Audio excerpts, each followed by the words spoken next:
Hi hello friends. இன்னைக்கு நம்ம 2025ல மலையாளத்துல ஒரு தரமான சஸ்பென்ஸ் த்ரில்லர் படமா வெளியாகியிருக்கிற சூத்ரவாக்கியம் படத்தோட ஃபுல் மூவி எக்ஸ்ப்ளனேஷன் தான் பார்க்க போறோம். வாங்க நம்ம படத்தோட கதைக்குள்ள போகலாம். படத்தோட ஸ்டார்ட்டிங் சீன்லயே நிமிஷான்னு ஒரு ஸ்கூல் டீச்சரை தான் காட்டுறாங்க. இவங்க தான் நம்ம படத்தோட ஹீரோயின்.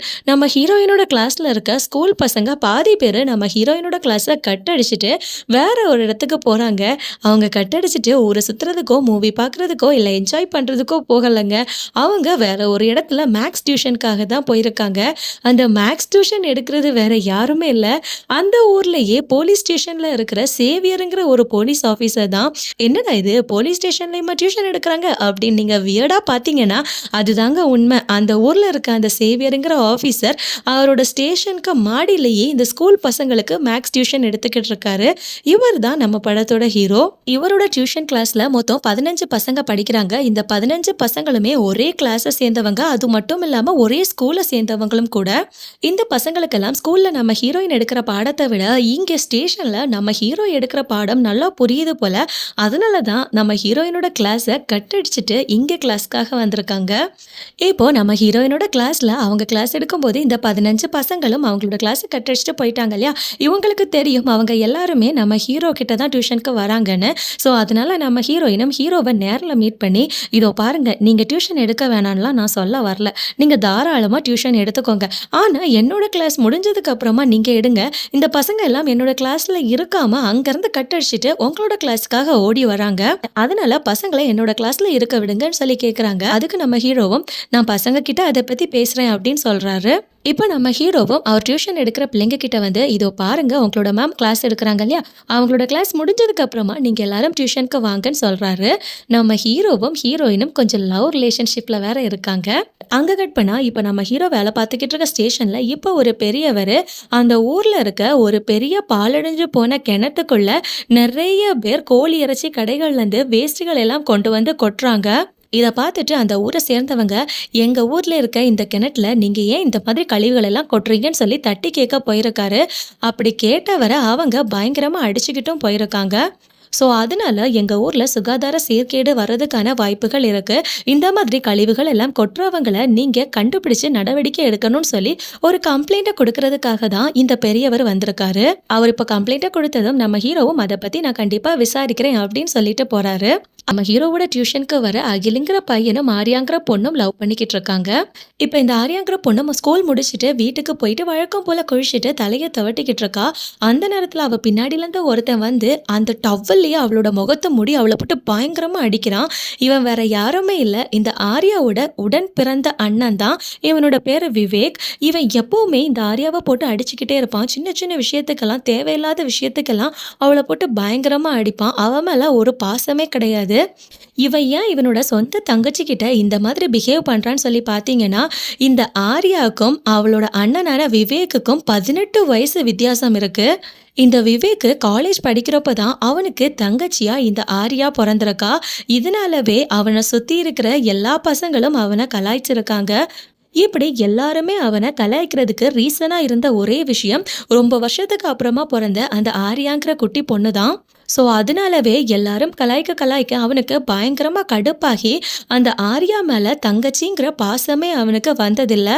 இவளால தான் நான் இவ்வளோ அசிங்கப்படுறேன் அப்படின்னு சொல்லி தான் அவன் சின்ன சின்ன விஷயத்துக்கும் தேவையில்லாத விஷயத்துக்கும் அவளை போட்டு பயங்கரமா அடிச்சு கொடுமைப்படுத்துவான். இப்போ அடி வாங்குற இந்த ஆரியாங்கிற பொண்ணும் ரொம்பவே ஃபீல் பண்ணிட்டு அவளோட மேம், அதாவது நம்ம ஹீரோயின் கிட்ட போய் சொல்றா. நம்ம ஹீரோயினும் அவங்களோட லவ்வரான நம்ம ஹீரோ கிட்ட போயிட்டு, இந்த மாதிரி அந்த ஆரியாங்கிற பொண்ணை அவளோட அண்ணனான விவேக் போட்டு பயங்கரமா அடிச்சிருக்கான், அதனால நீங்க அவகிட்ட ஒன்று என்னன்னு கேளுங்க அப்படின்னு சொல்லிட்டு போறாங்க. அதுக்கப்புறமா இப்போ நம்ம ஹீரோ அந்த பாலடைஞ்ச கிணற பார்க்கறதுக்காக போறாரு. அங்கே போய் பார்த்தா அந்த கிணறு ஃபுல்லாகவே நிறைய குப்பைகள் கழிவுகள்னு சொல்லி எல்லாத்தையுமே கொட்டி வச்சிருக்காங்க. ஸோ அதனால இதை சீக்கிரமா நாம சரி பண்ணணும்னு சொல்லி அவர் யோசிக்கிறாரு. அங்கே கட் பண்ணா இப்போ அந்த பக்கம் போலீஸ்காரங்க எல்லாருமே வண்டி செக்கிங்ல இருக்காங்க. அந்த நேரத்தில் இப்போ ஒரு பொண்ணு நம்பர் பிளேட் இல்லாத ஸ்கூட்டியில் வரா. இந்த பொண்ணோட பேரு பெட்ஸி. இந்த பொண்ணு இந்த ஊரை சேர்ந்தவங்க கிடையாது, இவங்க கன்னடால உள்ளவங்க. இப்ப அந்த பொண்ண போலீஸ்காரங்க நிறுத்தி செக் பண்ணும்போது, அந்த பொண்ணோட வண்டியில நம்பர் பிளேட் இல்ல. அது மட்டும் இல்லாம உன்னோட லைசென்ஸ காட்டுன்னு கேட்கும்போது, அந்த பொண்ணுக்கு இந்த ஊர்ல லைசென்ஸ் கிடையாது. கனடால அவளுக்கு உள்ள லைசென்ஸ எடுத்து போலீஸ்காரங்க கிட்ட காட்டுறா. இந்த லைசென்ஸ் வச்செல்லாம் இங்க வண்டி ஓட்ட முடியாதும்மா. உன்னோட வண்டியில வேற நம்பர் பிளேட் இல்ல. அதனால உங்களோட ஸ்கூட்டிய நாங்க ஸ்டேஷனுக்கு எடுத்துட்டு போறோம். நீங்க ஸ்டேஷனுக்கு வந்து ஃபைன் கட்டிட்டு உங்களோட வண்டிய எடுத்துட்டு போங்கன்னு சொல்லிடுறாங்க போலீஸ்காரங்க. இந்த பெட்ஸிக்கு இதே ஊர்ல இருக்கிற ஷெர்லின்னு ஒருத்தங்கள தெரியும். அவங்க தான் இவங்கள கேர் பண்ணி பார்த்துக்கிறது போல. ஸோ அதனால பெட்ஸியும் அந்த ஷெர்லிக்கு கால் பண்ணி நடந்த விஷயங்கள் எல்லாத்தையுமே சொல்றாங்க. அவங்களும் நீ ஸ்டேஷனுக்கு போ, நான் அங்க வரேன் அப்படின்னு சொல்லிட்டு கால கட் பண்றாங்க. அங்க கட் பண்ணா இப்ப ஸ்டேஷன்ல காட்டுறாங்க. அந்த ஆர்யாங்கிற பொண்ணோட அண்ணனான விவேக்க நம்ம ஹீரோ ஸ்டேஷனுக்கு வர சொல்லியிருப்பாரு போல. அதனால இப்ப இந்த விவேக் ஸ்டேஷனுக்கு வந்திருக்கான். அவன் ஸ்டேஷனுக்கு வந்ததும் நம்ம ஹீரோ அவனை போட்டு பயங்கரமா அடிக்கிறாரு. ஏய் இதோ பாரு, உன்னை நான் எதுக்காக அடிச்சேன்னு உனக்கு நல்லாவே தெரியும். இனிமே உன் தங்கச்சியான அந்த ஆர்யா மேல கைய வச்சு பாரு, அவ்வளோதான். உன்னை ஸ்டேஷனுக்குள்ளேயே வச்சு என்ன பண்ணணுமோ அதை பண்ணுவேன் அப்படின்னு சொல்லி மிரட்டி அனுப்புறாரு. இப்ப விவேக்கும் ஸ்டேஷன்லேருந்து வெளியே கிளம்பி வரான். அந்த நேரத்துல இங்க ஸ்டேஷன்ல அந்த பெட்ஸிங்கிற பொண்ணோட ஸ்கூட்டியை பிடிச்சி வச்சதுக்காக அவங்களோட தெரிஞ்சவங்களான அந்த ஷெர்லிக்கு கால் பண்ணி இன்ஃபார்ம் பண்ணியிருப்பாங்க இல்லையா. ஸோ அதனால இப்போ ஷெர்லியும் பெட்ஸியும் ஸ்டேஷனுக்கு வராங்க. அவங்க 2 பேரையும் நம்ம விவேக் இப்போ பார்க்குறாரு. இப்போ விவேக்கும் ஷெர்லி கிட்ட போயிட்டு, மேடம் நீங்க எதுக்காக ஸ்டேஷன் வரைக்கும் வந்திருக்கீங்கன்னு கேட்கும்போது, அவங்களும் பெட்ஸியை காட்டிட்டு, இவ கனடாலேருந்து நம்ம ஊருக்கு வந்திருக்கா. இவளோட மாமாவா எனக்கு ரொம்ப நல்லாவே தெரியும். அதனால இவளுக்கு என்ன நல்லா தெரியும். இன்னைக்கு அவளோட கையில லைசென்ஸும் இல்ல, வண்டியில நம்பர் பிளேட்டும் இல்லாம ஓட்டிட்டு வந்து போலீஸ்காரங்க கிட்ட மாட்டியிருக்கா. அதனால தான் நான் இப்போ அவளுக்காக இங்க ஸ்டேஷன்ல வந்து பேசி ஃபைன் கட்டிட்டு ஸ்கூட்டி எடுத்துட்டு போலான்னு வந்திருக்கேன் அப்படின்னு சொல்றாங்க. இந்த ஷெர்லிங்கிறவங்க நிறைய ஆட்களை ஃபாரினுக்கு அனுப்புற ஒரு ஏஜென்சியை நடத்திக்கிட்டு இருக்காங்க.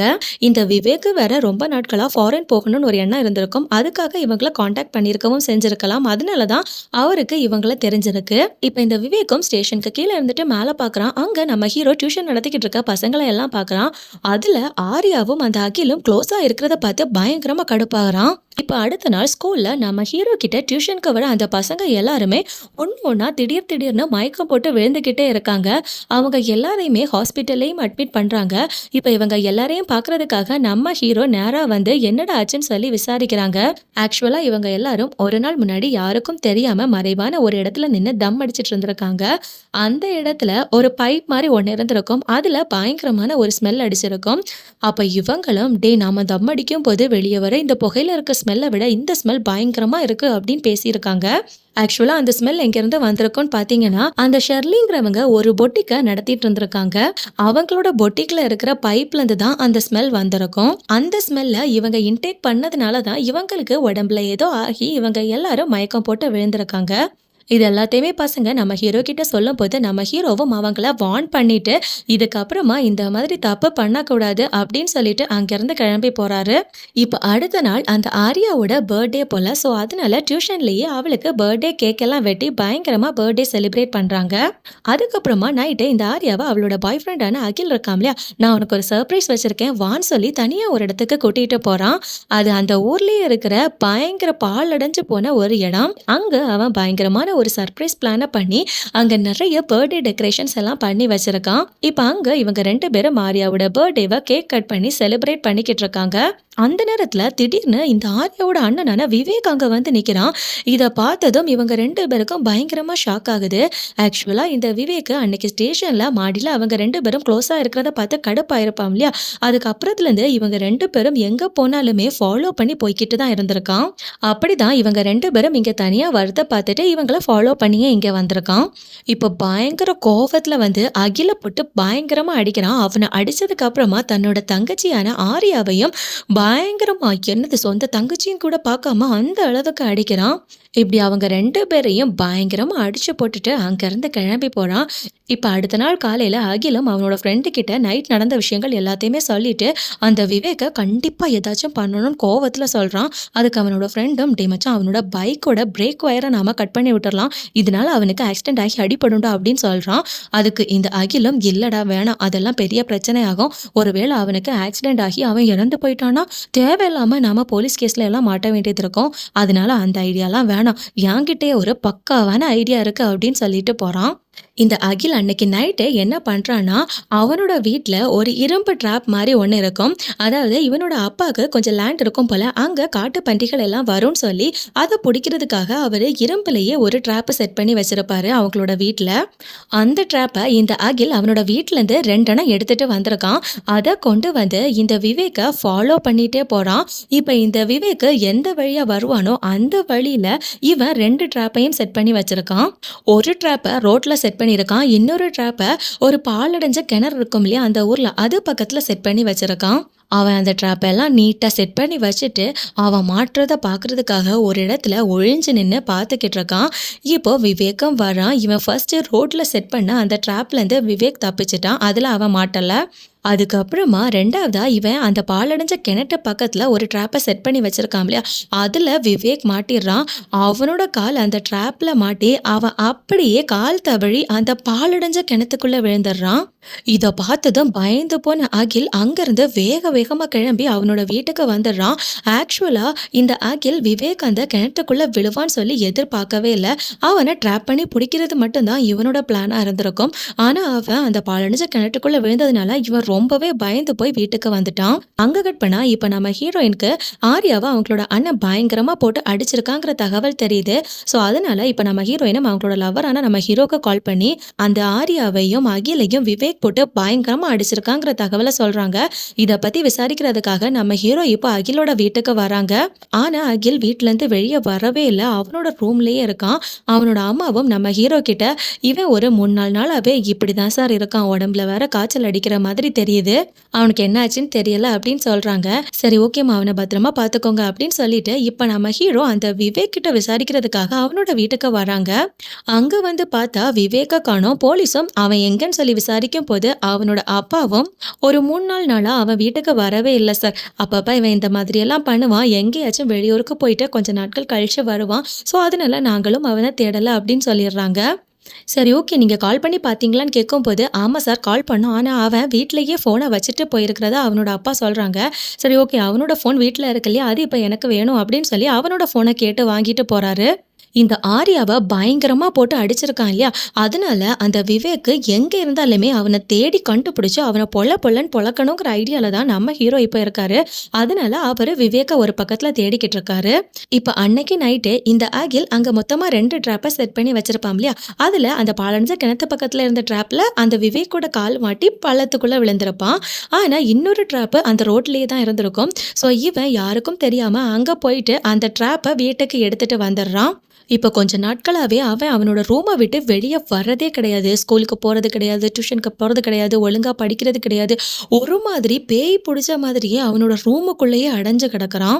தன்னால ஒரு உயிர் போயிருச்சுன்னு சொல்லி பயங்கர கில்ட்டியா வேற இவன் ஃபீல் பண்ணிக்கிட்டு இருக்கான். அகில் கிட்ட ஆர்யா எப்போ பேச வந்தாலும் அவகிட்ட இவன் முகம் கொடுத்து பேசுறதே கிடையாது. அவளை அவாய்ட் பண்ணிட்டு தான் போறான். இவனுக்கு யாரை பார்த்தாலும் பயமாவே இருக்கு. இப்ப அடுத்த நாள் காலையிலேயே நம்ம ஹீரோவோட ஸ்டேஷன்ல ஸ்டார்டிங்ல ஒரு பெரியவர் அந்த பாழடைஞ்ச கிணத்துல நிறைய பேர் கழிவுகளை கொட்டுறாங்க, அதை பத்தி விசாரிங்கன்னு ஒரு கம்ப்ளைண்ட்டை கொடுத்துட்டு போயிருப்பார் இல்லையா? அதை பத்தி நம்ம ஹீரோ நல்லா விசாரிச்சிருப்பாரு போல. ஸோ அதனால அந்த பெரியவரை இப்போ கூப்பிட்டுருக்காரு. அந்த பெரியவர்கிட்ட நீங்க கம்ப்ளைண்ட் கொடுத்துட்டு போனீங்க, ஆனா அந்த பாழடைஞ்ச கிணத்துல அதிகமா கழிவுகளை கொட்டுறது வேற யாரும் இல்ல, உங்களோட மருமகளான அந்த ஷெர்லி தான். அவங்களோட பொட்டிக் ஷாப்ல எவ்வளோ கழிவுகள் வருதோ அந்த கழிவுகள் எல்லாத்தையுமே அவங்க இந்த பாழடைஞ்ச கிணத்துல தான் கொண்டு வந்து கொட்டிக்கிட்டு இருக்காங்க. அந்த கிணறை இப்போ மூடுறதுக்கான ஆர்டர் நான் வாங்கியிருக்கேன். இதுக்கப்புறமா இந்த ஊர்ல இந்த மாதிரியான பிரச்சனைகள் எல்லாம் வரக்கூடாதுன்னு நம்ம ஹீரோ அந்த பெரியவர் கிட்ட சொல்றாரு. அந்த பெரியவரும் சாரி சார், என்னோட மருமக ஷெர்லி இப்போ ஊர்லயே இல்ல, அவ ஃபாரினுக்கு போயிருக்கா, நான் அவகிட்ட பேசிக்கிறேன் சார் அப்படின்னு சொல்லிட்டு அங்கிருந்து போறாரு. இப்போ அந்த பாழடைஞ்ச கிணற க்ளோஸ் பண்றதுக்கான ஆர்டர் நம்ம ஹீரோக்கு கிடைச்சிருக்கு இல்லையா? ஸோ அதனால அந்த வேலைகள் எல்லாத்தையுமே போலீஸ்காரங்க பண்ணிக்கிட்டு இருக்காங்க. அந்த கிணட்டுக்குள்ள விவேக் வேற நேற்றுக்கு நைட்டு விழுந்திருக்கான். ஆனா இதை போலீஸ்காரங்களுக்கு தெரியாது. அவங்களுக்கு தெரியாம அவங்க அந்த கிணற மொத்தமாவே க்ளோஸ் பண்றாங்க. இவங்க இப்படி அந்த கிணற க்ளோஸ் பண்றத இந்த அகில் மறைஞ்சிருந்து பார்க்கறான். ஆனா அவன் யார்கிட்டயுமே இப்படி விவேக் உள்ள விழுந்திருக்காங்கிற தகவலை சொல்லவே இல்லை. அங்க கட் பண்ணா இப்ப இந்த பசங்க எல்லாரும் படிக்கிற ஸ்கூல்ல ஒரு சயின்ஸ் எக்ஸிபிஷன் நடக்குது. அந்த எக்ஸிபிஷனை நேர்ல பாக்குறதுக்காக நம்ம ஹீரோ போயிருக்காரு. அவர் அங்க போகும்போது அங்க ஒரு பையன் பண்ண எக்ஸ்பெரிமெண்ட் மட்டும் இவருக்கு ரொம்ப சூப்பரா பிடிச்சு போயிருக்கு. இதை நீ ஸ்டேஷனுக்கு எடுத்துட்டு வா, இதை பத்தி எனக்கு டீட்டெயிலாக எக்ஸ்பிளைன் பண்ண அப்படின்னு சொல்லி அந்த பையன் கிட்ட அவன் பண்ண அந்த ப்ராஜெக்டை ஸ்டேஷனுக்கு எடுத்துட்டு வர சொல்றாரு.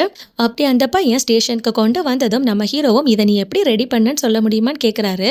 அதுக்கு அந்த பையனும் என் வீட்டுக்கு பின்னாடி நிறைய வேஸ்ட் பொருட்கள் எல்லாம் இருந்துச்சு சார். அந்த பொருட்கள் எல்லாத்தையும் யூஸ் பண்ணி தான் நான் என்னோட ப்ராஜெக்டை ரெடி பண்ணியிருக்கேன் அப்படின்னு சொல்கிறான். சரி இது என்கிட்ட இருக்கட்டும், உனக்கு கொஞ்ச நாட்கள் கழிச்சு நான் தரேன் அப்படின்னு சொல்லிட்டு அந்த பையனை இப்போ நம்ம ஹீரோ அனுப்பி விடுறாரு. இப்போ நம்ம ஹீரோ அந்த ப்ராஜெக்ட்ல ஒரு பொருளை நோட் பண்ணுறாரு. அதை நம்ம ஹீரோ எடுத்து பார்க்குறாரு. இதோட பேர் என்னன்னா பேஸ் மேக்கர். இது எதுக்காக யூஸ் பண்ணுவாங்கன்னா ஹார்ட் பீட் எல்லாம் ஒழுங்காக இல்லாதவங்களுக்கு, அதாவது சிலவங்களுக்கு ரொம்ப ஸ்லோவாக இருக்கும், சிலவங்களுக்கு ரொம்ப ஃபாஸ்ட்டாக இருக்கும், அப்படி இர்ரெகுலராக இருக்கிறவங்களுக்கு இந்த மெஷினை அவங்களோட ஹார்ட்டுக்குள்ளே பொருத்தி வைப்பாங்க. இது ஒரு எலக்ட்ரானிக் டிவைஸ் மாதிரி. இது வந்து எலக்ட்ரிக்கல் சிக்னல்ஸை நம்மளோட ஹார்ட்டுக்கு அனுப்பி நம்மளோட ஹார்ட் பீட்டை சீராக்கும். இந்த பேஸ் மேக்கர் இவனுக்கு அவனோட வீட்டு பின்னாடிலேருந்து கிடைச்சிருக்குன்னா கண்டிப்பாக ஏதோ ஒரு ஹார்ட் பேஷண்ட், இதை யூஸ் பண்ணிக்கிட்டு இருந்த ஹார்ட் பேஷண்ட் இறந்து போயிருந்தாங்கன்னா மட்டும்தான் இது அவங்களோட ஹார்ட்லேருந்து வெளியே வந்திருக்க வாய்ப்பு இருக்கு. அப்போ யாரோ ஒரு இறந்து போனவங்களோட உடம்புக்குள்ளேருந்து தான் இது கிடைச்சிருக்க வாய்ப்பு இருக்கு. அதனால இது மேல சந்தேகம் வந்து அந்த பேஸ் மேக்கரை நம்ம ஹீரோ ஃபாரன்சிக் டிபார்ட்மெண்ட் கிட்ட அனுப்பி வைக்கிறாரு. அங்க கட் பண்ணா இப்போ அந்த ஊர்ல இருக்க ஒரு கோவில்ல திருவிழா நடந்துகிட்டு இருக்கு. அப்படி திருவிழா நடந்துகிட்டு இருக்கும் போது அந்த ஊர்லயே பாழடைஞ்ச கிணற நம்ம ஹீரோ க்ளோஸ் பண்ணியிருப்பாரு பார்த்தீங்களா, அது பக்கத்துல இருந்து ஒரு பெரியவருக்கு பர்ஸ் ஒன்று கிடைக்குது. அந்த பர்ஸ் அந்த விவேக்கோடது. அதை இப்போ நம்ம ஹீரோ கிட்ட கொண்டு வந்து கொடுக்குறாங்க. நம்ம ஹீரோவும் அந்த பர்ஸை ஓப்பன் பண்ணி ஏதாச்சும் தகவல்கள் கிடைக்குமான்னு சொல்லி செக் பண்ணி பார்த்துக்கிட்டு இருக்காரு. அப்படி அவர் பார்க்கும் போது அதில் பார்ல சரக்கு வாங்கின ஒரு பில் இருக்கு. அதில் அவன் என்னைக்கு சரக்கு வாங்கியிருக்கான் அப்படிங்கிற டேட்டும் டைமும் எழுதியிருக்கு. அந்த பில்லை வச்சு அந்த பாருக்கு நம்ம ஹீரோ நேராக போய் விசாரிக்கிறாரு. அப்படி விசாரிக்கும் போது இந்த விவேக் என்னைக்கு காணாம போனானோ அன்னைக்கு இந்த பாருக்கு வந்து சரக்கு வாங்கிட்டு போனதுக்கான சிசிடிவி ஃபுட்டேஜஸ் எல்லாமே இருக்கு. அந்த சிசிடிவி ஃபுட்டேஜில் இப்போ இன்னும் ஒரு இன்ஃபர்மேஷன் இவங்களுக்கு தெரிய வருது. நம்ம விவேக் இந்த பாருக்கு வந்து சரக்கை வாங்கிட்டு அந்த பெட்ஸிங்கிற பொண்ணோட நம்பர் பிளேட் இல்லாத ஸ்கூட்டில தான் இவன் கிளம்பி போயிருக்கான். இவன் நேரம் அந்த ஷெர்லியோட வீட்டுக்கு வேற போயிருக்கான். எதுக்காக இந்த விவேக் பெட்ஸியோட ஸ்கூட்டியை எடுத்துட்டு இங்கே வந்து சரக்கு வாங்கிட்டு அந்த ஷெர்லியோட வீட்டுக்கு போயிருக்கணும்னு சொல்லி இவங்களுக்கு பயங்கர சந்தேகமாகவே இருக்கு. அந்த விவேக்கும் பெட்ஸிக்கும் என்ன சம்பந்தம்னு சொல்லி தெரியல. அதனால இவங்க அந்த பெட்ஸியை பற்றி விசாரிக்கிறதுக்காக அவளோட வீட்டுக்கு போகிறாங்க. அங்கே பெட்ஸி இல்ல. அதே சமயம் நம்ம ஹீரோ அந்த பேஸ் மேக்கரை ஃபாரன்சிக் டிபார்ட்மெண்ட் கிட்ட செக் பண்றதுக்காக கொடுத்துருப்பார் இல்லையா, இப்போ அவங்களும் செக் பண்ணிட்டு அவங்களோட டீம்ல இருந்து நம்ம ஹீரோக்கு கால் பண்ணி ஒரு விஷயத்த சொல்றாங்க. ஒரு பங்கமான ட்விஸ்ட்டுங்க. ஆக்சுவலாக நம்ம ஹீரோ கையில் கிடைச்ச அந்த பேஸ் மேக்கர் அந்த பெட்ஸிங்கிற பொண்ணோடது தான். ஸோ இதை வச்சு பார்க்கும்போது அந்த பேஸ் மேக்கர் பெட்ஸியோடதுன்னு சொல்லி போலீஸ்காரங்களுக்கு கன்ஃபார்ம் ஆயிடுச்சு. அதே சமயம் பெட்ஸியோட வீட்டில் பெட்ஸியும் இல்லை. அப்போது கன்ஃபார்மாக பெட்ஸி இறந்து போயிருக்கணும். அதனால இப்போ இந்த சயின்ஸ் ப்ராஜெக்டில் ஒரு பையன் தானே இந்த பேஸ் மேக்கரை யூஸ் பண்ணியிருப்பான். அந்த பையன் கிட்ட விசாரிக்கிறதுக்காக நம்ம ஹீரோ போகிறாரு. உனக்கு இந்த பேஸ் மேக்கர் எங்கேருந்து கிடைச்சதுன்னு சொல்லி கேட்கும்போது அவனும் என் வீட்டுக்கு பின்னாடியிலேருந்து தான் சார் கிடைச்சதுன்னு சொல்கிறான். அவனோட வீட்டுக்கு பின்னாடி தான் அந்த ஷெர்லியோட பொட்டிக் ஷாப் இருக்கு. அதுக்கு வெளியில இருந்து தான் இவனுக்கு அந்த பேஸ் மேக்கர் கிடைச்சிருக்கு. ஸோ இப்போ அந்த பேஸ் மேக்கர் அவளோட பொட்டிக்கு வெளியில இருந்து கிடைச்சதுனால அந்த ஷெர்லி மேல நம்ம ஹீரோ சந்தேகப்படுறாரு. அதனால ஷெர்லியோட பேங்க் ஸ்டேட்மெண்ட் எல்லாத்தையுமே எடுத்து அவளோட டிரான்சாக்ஷன் டீட்டெயில்ஸ் எல்லாத்தையுமே செக் பண்ணி பார்க்குறாங்க. அப்படி நம்ம ஹீரோ செக் பண்ணி பார்க்கும்போது இவங்களுக்கு பயங்கரமான இன்ஃபர்மேஷன்ஸ் எல்லாம் கிடைக்குது. அதாவது பெட்ஸியோட அக்கௌண்ட்ல இருந்து 2 கோடி ரூபாய் இந்த ஷெர்லியோட அக்கௌண்ட்டுக்கு டிரான்ஸ்ஃபர் ஆயிருக்கு. அந்த காசை அப்படியே இந்த ஷெர்லி அவங்களோட பாய் ஃப்ரெண்டான மேத்யூங்கிறவனோட அக்கௌண்ட்டுக்கு டிரான்ஸ்ஃபர் பண்ணியிருக்காங்க. இப்போ இந்த ஷெர்லி வேற ஊர்ல இல்ல, ஃபாரின்ல இருக்காங்க. அதனால அவங்கள இப்போ கூப்பிட்டு விசாரிக்க முடியாது. ஊர்ல இருக்க அவளோட பாய் ஃப்ரெண்டான அந்த மேத்யூ கிட்ட நம்ம ஹீரோ போய் விசாரிக்கிறாங்க. இந்த ஷெர்லி உன்னோட அக்கௌண்ட்டுக்கு 2 கோடி ரூபாய் டிரான்ஸ்ஃபர் பண்ணியிருக்கா. அதை உனக்கு எதுக்காக அவ டிரான்ஸ்ஃபர் பண்ணணும்? நீங்க 2 பேரும் ஒன்னு சேர்ந்து அந்த பெட்ஸிங்கிற பொண்ணை கொலை பண்ணீங்களா? அந்த விவேக்குங்கிற பையனுக்கும் ஷெர்லிக்கும் என்ன சம்பந்தம்? இந்த விவேக் அவன் காணாம போறதுக்கு 4 நாட்களுக்கு முன்னாடி அவனோட கையில ஒரு பிளாக் கலர் கவரோட இந்த ஷெர்லியோட பொட்டிக் ஷாப்ல இருந்து வெளியே போயிருக்கான். அவன் அந்த ஷெர்லியோட பொட்டிக்ல இருந்து அவனோட கையில அந்த பிளாக் கலர் கவர்ல கொண்டு போனது என்ன? அப்படி நீங்க 2 பேரும் பெட்ஸியை கொலை பண்ணி எங்க புதைச்சிங்க? அந்த விவேக் இப்ப எங்க இருக்கான்? அவனை என்ன பண்ணீங்க? இந்த மாதிரி நம்ம ஹீரோக்கு இருந்த சந்தேகங்கள் எல்லாத்தையுமே அந்த மேத்யூ கிட்ட கேட்டுக்கிட்டு இருக்காரு. ஆனா இந்த மேத்யூவும் ரொம்பவே பயந்து போய், சார் உண்மையாவே எனக்கு எதுவுமே தெரியாது, நீங்க அந்த ஷெர்லி கிட்டயே எல்லாத்தையுமே கேட்டு தெரிஞ்சுக்கோங்க அப்படின்னு சொல்றான். இப்ப நம்ம ஹீரோக்குள்ள நிறைய கேள்விகள் எழுந்துகிட்டே இருந்திருக்கும். அந்த பெட்ஸியோட அக்கவுண்ட்ல இருந்து ஷெர்லியோட அக்கவுண்ட்டுக்கு 2 கோடி ரூபாய் எதுக்கு டிரான்ஸ்ஃபர் பண்ணியிருப்பாங்க? இந்த பெட்ஸி என்ன ஆனாங்க? உயிரோட இருக்காங்களா? இல்லையா? இந்த விவேக்குக்கு என்ன ஆச்சு? அவனை எங்க வச்சிருக்காங்க? இப்படிங்கிற கேள்விகள் எல்லாமே இவருக்கு விடை தெரியணும் அப்படின்னா, இவரு விசாரிக்கிறதுக்காக ஒரே ஒரு நபர் தான் இருக்காங்க. அதுதான் அந்த ஷெர்லி. அதனால ஃபாரின்ல இருக்க ஷெர்லிய இப்ப இவருக்கு சொந்த ஊருக்கு வர வச்சாகணும்.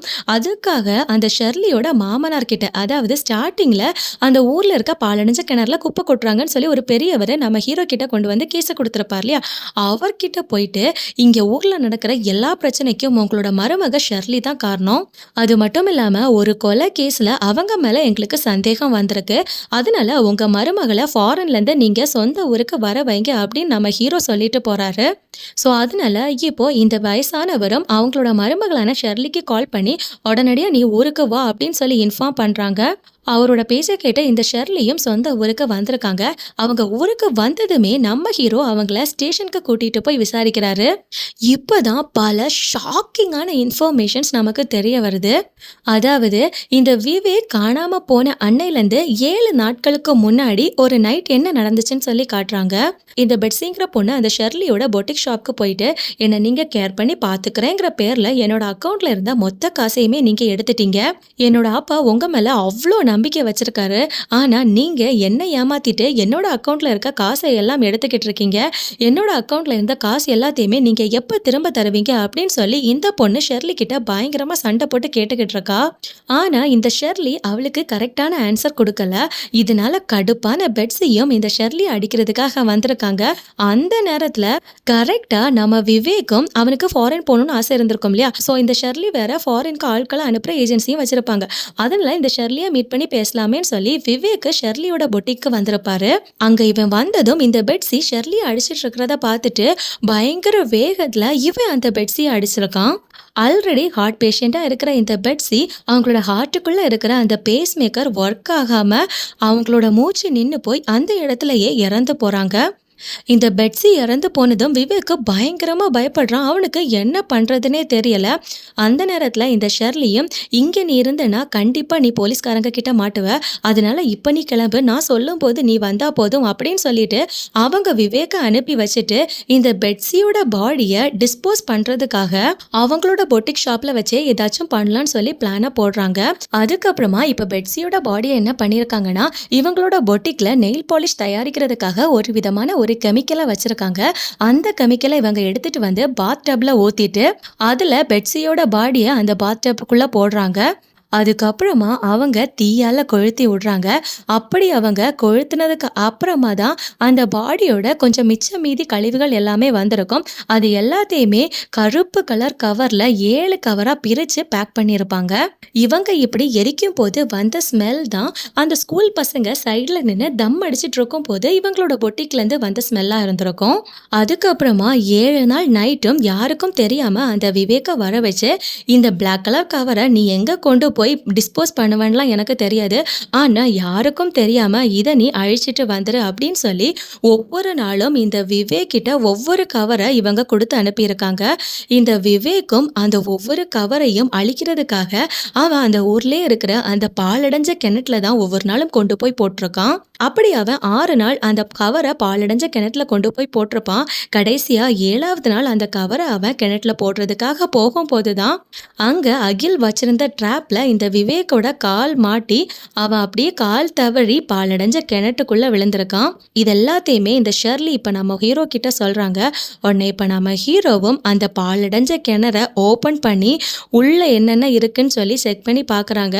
அப்படி அவங்க தோண்டி எடுக்கும் போதுதான் அந்த பெட்ஸியோட கழிவுகள் இருக்கிற அந்த 7 கருப்பு கவர்களும் இவங்களோட கைக்கு கிடைக்குது. அது மட்டும் இல்லாம நம்ம அகில் வச்ச அந்த ட்ராப்போட இந்த விவேக்கோட கால் மாட்டி அவனோட டெட் பாடியும் இவங்களுக்கு கிடைக்குது. இந்த மாதிரியான ட்ராப் அந்த ஊர்லயே அகிலோட அப்பா கிட்ட தான் இருக்குங்கிறது போலீஸ்காரங்களுக்கு நல்லாவே தெரியும். ஸோ அதனால இப்ப போலீஸ்காரங்க அகிலோட வீட்டுக்கு அவனை அரெஸ்ட் பண்றதுக்காக வந்திருக்காங்க. இந்த அகில் அவனோட பேரண்ட்ஸ் கிட்ட எல்லா உண்மைகளையும் சொல்லியிருக்கான் போல. அதனால அகிலோட அப்பாவும் நம்ம ஹீரோ கிட்ட வந்து என்னோட பையனை ஒன்றும் பண்ணிடாதீங்க, அவனை விட்டுருங்க, அவனுக்கு பதிலா என்ன அரெஸ்ட் பண்ணுங்க அப்படின்னு சொல்றாரு. ஆனா நம்ம ஹீரோவால எதுவுமே பண்ண முடியாது. இந்த அகில தான் அரெஸ்ட் பண்ணி ஆகணும். அவரோட டியூஷன்ல நல்லா படிச்சுக்கிட்டு இருந்த பையன் இப்போ கொலைகாரனா மாறி நிக்கிறானேன்னு சொல்லி ரொம்ப வருத்தத்துல தான் அவனை பாக்குறாரு. அகிலும் நம்ம ஹீரோவை பார்த்ததும் மன்னிப்பு கேட்டு அவரை ஹக் பண்றான். அதுக்கப்புறமா இப்போ அகில போலீஸ்காரங்க அரெஸ்ட் பண்ணி சிறுவர் சீர்திருத்த பள்ளியில கொண்டு போட்டுட்டாங்க. இந்த அகில் நம்ம கிட்ட இதனாலதான் பேசலங்கிறது ஆர்யாக்கும் இப்போ புரிய வருது. இப்போ 6 மாசம் கழிச்சு காட்டுறாங்க. அகில் சிறுவர் சீர்திருத்த பள்ளியில இருக்கும் போது அவனை பாக்குறதுக்காக இப்ப யாரோ 3 பேர் வந்திருக்காங்கன்னு சொல்லி இவன் கிட்ட இன்ஃபார்ம் பண்றாங்க. இவனும் ரொம்ப சந்தோஷமா நம்மள யாரு பார்க்க வந்திருக்கான்னு சொல்லி அங்க போய் பார்க்கறான். அங்க போய் பார்த்தா இவனை பார்க்க வந்திருக்கிறது நம்ம ஹீரோவும் அவரோட ஸ்டேஷன்ல ஒர்க் பண்ற 2 போலீஸும் தான். இந்த அகில் சிறுவர் சீர்திருத்த பள்ளியில இருந்தாலும் அவனோட படிப்பை அவன் கண்டினியூ பண்ணிக்கிட்டு தான் இருக்கான். இப்போ அவனுக்கு எக்ஸாம் வரப்போகுது போல. ஸோ அதனால அவனுக்கு கிளாஸ் எடுக்கிறதுக்காக தான் நம்ம ஹீரோவும் அந்த 2 போலீஸும் இந்த சிறுவர் சீர்திருத்த பள்ளிக்கு வந்திருக்காங்க. அங்க வந்து இந்த அகில் கூட நிறைய குற்றவாளிகள் இருப்பாங்க இல்லையா, அந்த பசங்க எல்லாரையுமே உட்கார வச்சு எல்லாருக்கும் சேர்த்து நம்ம ஹீரோ இப்போ டியூஷன் எடுக்கிறாரு. அப்படி நம்ம ஹீரோ அங்க இருக்க எல்லா பசங்களுக்கும் கிளாஸ் எடுக்கிற மாதிரி காட்டி இந்த படத்தை அப்படியே முடிக்கிறாங்க. இந்த படம் எப்படி இருந்துச்சுன்னு மறக்காம கமெண்ட் செக்ஷன்ல கமெண்ட் பண்ணுங்க. மேலும் வேற ஒரு இன்ட்ரெஸ்டிங்கான மூவில உங்களை சந்திக்கிறேன். Thank you, by.